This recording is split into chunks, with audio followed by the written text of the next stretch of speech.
안녕하세요. 오늘은 맥세이프 충전기와 맥세이프 전용 클리어 플라스틱 케이스를 리뷰할게요. 일단 시작하기 전에 맥세이프 충전기는 기본적으로 자석으로 붙는 무선 충전기예요. 충전 패드와 아이폰 12 자체에 원형으로 된 자석이 있어요. 그 덕분에 충전 패드를 아이폰 12 후방 자석에 어느 정도만 가까이 갖다 대면 알아서 착 잘 달라붙어서 충전이 되는 방식이에요. 그리고 자력으로 어느 정도 서로 붙어서 잘 버티는 편이에요. 맥세이프로 충전하면 이런 애니메이션이 나와요. 저는 이런 자잘한 피드백들이 너무 마음에 들었어요. 이제 맥세이프 충전기를 보면은 가운데 하얀 부분은 실리콘 재질로 돼 있고 겉부분과 뒷부분은 메탈로 돼 있어요. 그리고 실리콘 부분이 좀 더 튀어나와서 기스는 덜 나겠지만 아무래도 일반 무선 충전 패드들과는 다르게 올려져 있는 것이 아닌 서로 자력으로 달라붙어 있기 때문에 기스 걱정이 되는 건 어쩔 수 없었어요. 그래서 케이스 없이 며칠 사용하다가 결국에 구매한 게 맥세이프 클리어 케이스였어요. 클리어 케이스는 플라스틱 재질로 돼 있어요. 중앙에 하얀 동그라미와 일자 막대는 맥세이프를 위한 자석이에요. 앞모습을 보면 역시 디자인 바이 애플인 캘리포니아라고 적혀 있어요. 그리고 케이스에 자석도 있기 때문에 아이폰 없이 케이스에만 맥세이프 충전기를 갖다 대도 잘 붙어요. 역시 자력도 꽤 강해서 케이스만으로도 어느 정도 잘 붙어 있어요. 이번 맥세이프 충전기는 치유격 무선 충전기로서 치 인증을 받은 모든 제품들과 호환이 돼요. 아이폰 XS도 충전은 잘 되는 모습을 볼 수 있어요. 애플의 애플워치는 독자적인 규격을 사용해서 맥세이프의 충전기로 충전은 불가능하지만 무선 충전을 지원하는 에어팟들은 충전이 잘 되는 걸 확인했어요. 맥세이프 클리어 케이스는 플라스틱 재질로 돼 있어서 유연하지는 않아요. 그래서 케이스를 몇 번 끼고 벗기는 것만 해도 하단에 보면 금이 가 있어요. 떨어뜨린 적이 없어도 저는 구매 이틀 정도 후에 금이 간 것을 확인했어요. 제가 구매했던 다른 케이스는 비슷한 플라스틱 재질의 투명 케이스지만 좀 더 유연하다는 걸 확인할 수 있어요. 하지만 다른 케이스를 착용했을 땐 맥세이프 충전기가 붙긴 하지만 자력이 약해져서 정말 살짝만 툭 쳐도 떨어지는 게 보였어요.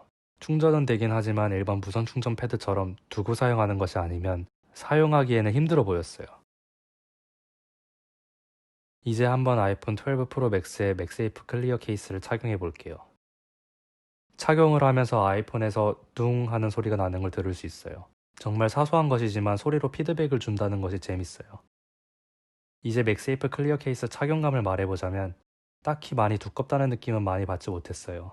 그리고 이번 아이폰 12에 각진 디자인을 죽이지도 않고 그립감도 괜찮게 느껴졌어요.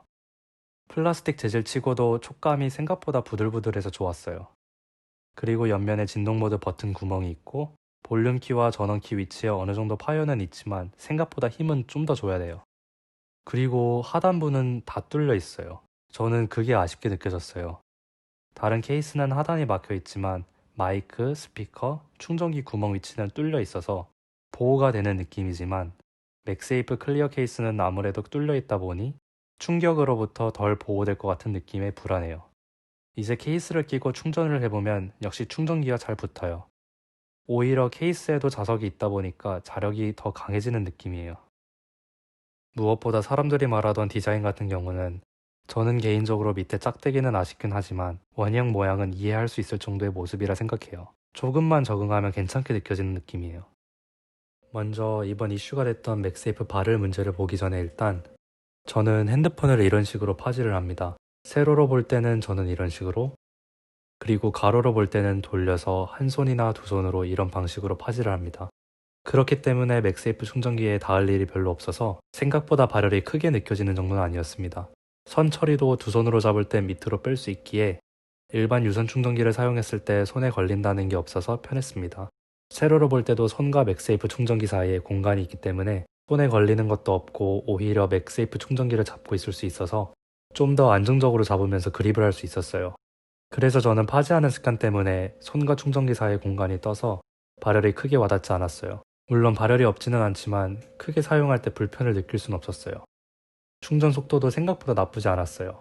물론 유선 충전기보단 느리지만 급할 때는 유선으로 사용해서 충전 속도를 줄이고 캐주얼하게 누워있다가 살짝 충전해야 할 때나 자기 전에 맥세이프 충전기를 쓰다가 그냥 던져놓고 자도 돼서 편해요. 그리고 충전을 그만할 때는 선을 뽑는 게 아닌 그냥 툭 쳐도 떨어지고 붙이는 것도 선을 꽂을 필요 없이 갖다 대면 알아서 붙고 그런 편의성에서는 확실히 좋아요. 그리고 충전 속도도 엄청나게 뒤처지지는 않아요. 하지만 맥세이프 충전기가 55,000원이고 맥세이프 케이스는 59,000원이에요.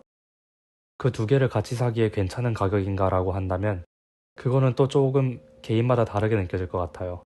물론 몇만 원짜리 제품 품질에서 금이 벌써 가 있다는 건 많이 아쉽지만 하지만 저는 만족하고 쓰고 있어서 그 정도를 지불하는 건 괜찮다고 생각해요. 그래서 저는 주변에서 맥세이프 충전기를 사도 괜찮냐 물어본다면은 크게 충전 속도 신경 안 쓰고 맥세이프 충전기만 사용할 게 아니라면 사라고 추천할 것 같아요. 오늘의 리뷰는 여기까지입니다. 시청해주셔서 감사합니다. 그럼 다음에 봐요.